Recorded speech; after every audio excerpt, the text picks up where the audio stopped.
24 April আজকের উল্লেখযোগ্য বিষয়। বিপ্লবী ভূপেন্দ্র কিশোর রক্ষিত রায়ের মৃত্যু।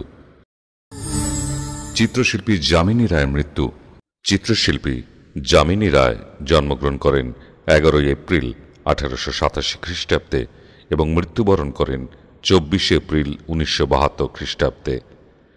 বাল্যে বেশিরভাগ সময় নিজের গ্রামাঞ্চলের মাটির মূর্তি শিল্পীদের সঙ্গে কাটাতেন Jamini Roy.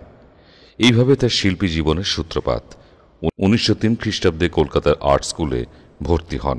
1918তে Indian academy of আর্টের পত্রিকায় তার ছবি প্রকাশিত হতে থাকে। 1934 খ্রিস্টাব্দে তার ছবি সর্বভারতীয় প্রদর্শনীতে ভাইসরয়ের স্বর্ণ পদক লাভ করে।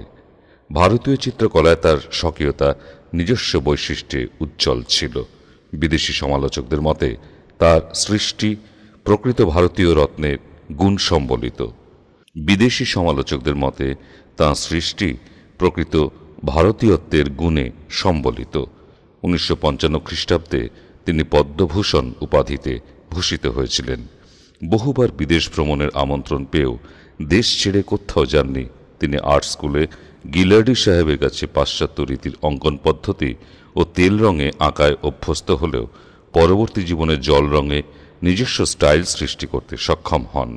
তাঁর তুলিতে রাধাকৃষ্ণ ও যিশুর মতোই সরলতায় ফুটে উঠত গ্রাম্য চাষি, কামার, কুমোর, সাঁওতাল, ফকির, বৈষ্ণব প্রভৃতি প্রত্যেকটি ছবি।